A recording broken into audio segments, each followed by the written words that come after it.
This toe-curling zombie apocalypse movie is set in the Joseon dynasty. It begins with fire and explosions on a ship. Everyone is engaged in fierce swordplay. Some burn, while others lose their lives at the tip of silver swords. The battle seems intense and gross to the human eye. Meanwhile, in a quiet corner, some people search for and find carts laden with guns. As they carry them away, one of them drops something and crouches to find a man with white eyes, covered in blood, come at him, screaming like a beast. Terrified, he shouts, and his companions wrench away the beast, with him suffering only a single bite to his neck. The group of people, along with the bitten man, leave the ship to sail away on a boat to Jamulpo. The bitten man starts turning pale and his eyes redden. He goes home to his wife and baby, and starts acting like a hungry wolf ready to bite. That night, the man turns into a bloodthirsty demon, and slaughters his in cold blood. Like a beast, he goes out and ravages the entire town with the demon curse. Flashback to 3 days earlier. We see the secret meeting of 2 unknown men on a ship, one of them being a Korean, and the other one a Dutch trader. They have come to sign a deal for trading firearms. As they speak before a cage, a pale and hungry-looking man, chained inside, growls. He calls for the Dutch captain to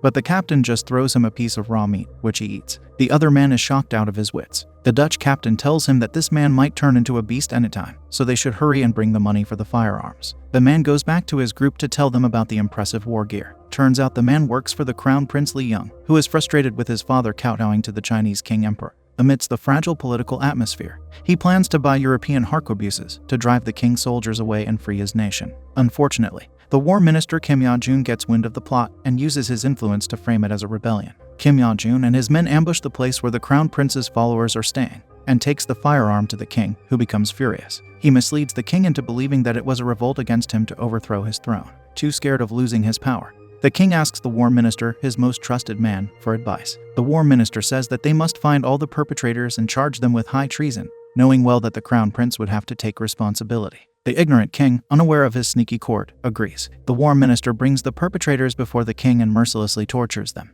Back in his room, the crown prince writes a message to his brother Prince Ganglum, who is in king. The crown prince can't take his subordinates being tortured, and thus goes before the king to confess himself as the leader of the party. He takes his penance, hoping to spare his subordinates from the wrath of the king, who sits back and watches his helpless son bleed out. Back to the present day, we see Prince Ganglum returning on a ship from king. He is accompanied by his escort, named Haksu. Prince Ganglum is an extremely carefree and flirtatious person who likes beauties. He curses a lot, and his escort keeps begging him to curse less and act gentlemanly, as he is a prince. Ganglum doesn't listen to a single word he says. The prince wonders why no one has come to welcome him. As they go into Jamulpo, they can't see a single soul inside. A little way up, they see smoke. Their blood runs cold when they find burned corpses there. Back to the king's court. We see the war minister telling the king of Prince Ganglum's return, and he isn't so happy to hear that. The king goes to his consort's chambers, and she manipulates him by saying the crown princess saw a bird named after him, with his head cut, before a temple. She then proceeds to read the king's fortune and tells him that it's only distress for him. The half-mad king, who is obsessed with his throne, puts the pitiful pregnant crown princess under house arrest. Later that night, the king consort secretly visits the war general, Kim Ya-jun, and tells him that his plan has succeeded and the crown princess is under house arrest. She asks what he would do with Prince Ganglum now that he has come back, to which the war general replies that he will not allow him to return. This sneaky man certainly has a trick or two up his sleeve. Back in Jamulpo, night sets in, and Prince Ganglum, along with his scared little companion, roam around in search of food and people. The entire place is creepily empty, with no sight of any living thing. Haksu goes inside an inn, while Prince Ganglum relieves himself in a quiet corner where he sees portraits of wanted people. A moment later, a group of people wearing royal guard uniforms come along and tell the prince that they have been instructed to escort him. Meanwhile, a scared Haksu runs shouting out of the inn with a pale face, saying there is a ghost inside. Seeing the people with horses there, Haksu is relieved, but Prince Ganglum isn't.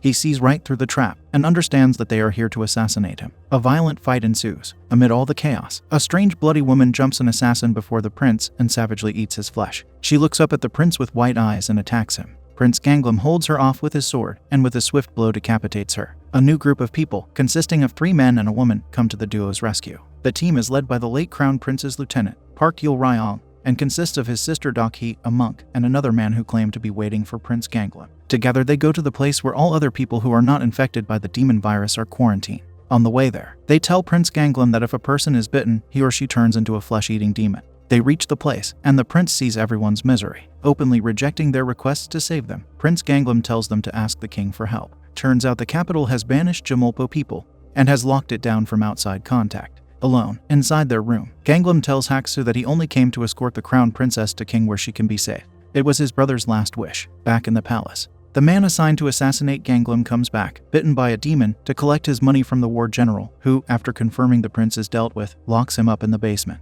He then lures in the king consort, So Young, inside that room, and the demon attacks the poor woman. Next morning in Jamulpo, Prince Ganglum shamelessly flirts with Dakhi, offering to take her to king where she can be safe. She retorts by telling him how disgraceful he is, and that he doesn't deserve the prince title. They hear the sounds of an attack from the dungeons, and Ganglum saves Dakhi from a malicious demon. With a promise from Dakhi to go with him to king, Prince Ganglum eventually takes it upon himself to fight back against the demons. He sets off to the capital. Meanwhile, in the palace, the king is attacked by the demon-turned-consort and gets bitten. With the knowledge of his brother's enemy through Park Yul Ryong, Ganglum eventually arrives at the capital and has an audience with the king, who seems on the verge of collapse. He asks the king to assign him an army so that he can go and save the people there. The war general tries to manipulate the king, but an army is assigned to Prince Ganglum eventually. Back in his secret meeting place, the war general tells his group of followers that today they will overturn the world. Prince Ganglum, on the other hand, comes and breaks down the barricade to the crown princess's room and tells her that he is here to take her to safety. He also assures her that he will avenge his brother's unfair demise. As they leave the room, Haksu, who had been left back in Jamulpo, comes running and tells the prince that his companions from back in Jamulpo turned out to be rebels, and they are arrested. Right that moment, the war general arrives. The prince and the war general have a conversation, both challenging the other to beware. The war general tells the prince that the crown princess has been ordered to take part in the function arranged to welcome the king envoy. As they go, a palace guard comes to tell Prince Ganglum that the king may be infected. He goes off to the place where the gathering is, to make sure the crown princess is alright. In the gathering, the war general has already released the demons, who are attacking people behind the scenes. The king starts to have fits during the function, craving for meat and blood. As the war general finishes reciting a poem, the king attacks the woman dancing on the stage. Arriving at the scene, Prince Ganglum sees his father, covered in blood, being pierced with the war general's blade. The army of flesh-eating demons descends from all around, and all hell breaks loose. Prince Ganglum finds the crown princess and fights his way out of the demon-filled chaos. On the other side, Park Yul Ryong is being tortured by a palace guard when Ganglum breaks in, telling him to stop and go to save the capital that is about to be enveloped with demons. After freeing him, they go down the dungeons to free others, where they find the man who went to meet the Dutch merchant on the ship.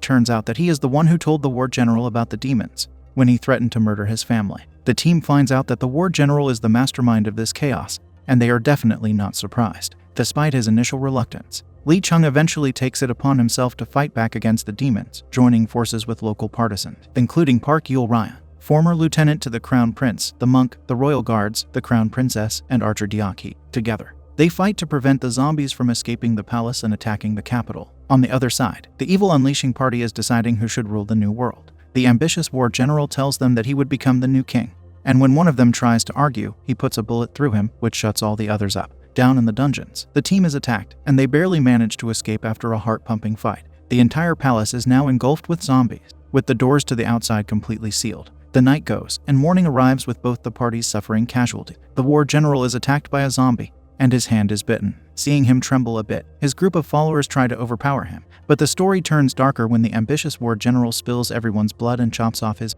slow the infection. With all else falling apart, the war general goes off and at last wears the king's handbook that he so desperately desired. A true demon in flesh and bone. In a desperate attempt to prevent the zombies from escaping the palace and attacking the capital, Prince Ganglum and his allies plan to draw the zombies together into a gigantic fiery explosion at the palace. The final battle is intense and action-packed, with Prince Ganglum and the war general dueling on the rooftop of the burning palace. The story ends with Prince Ganglum saving his nation and recognizing the power of the people to unite and rebuild Joseon, despite the chaos and destruction wrought by the flesh-eating demonic outbreak.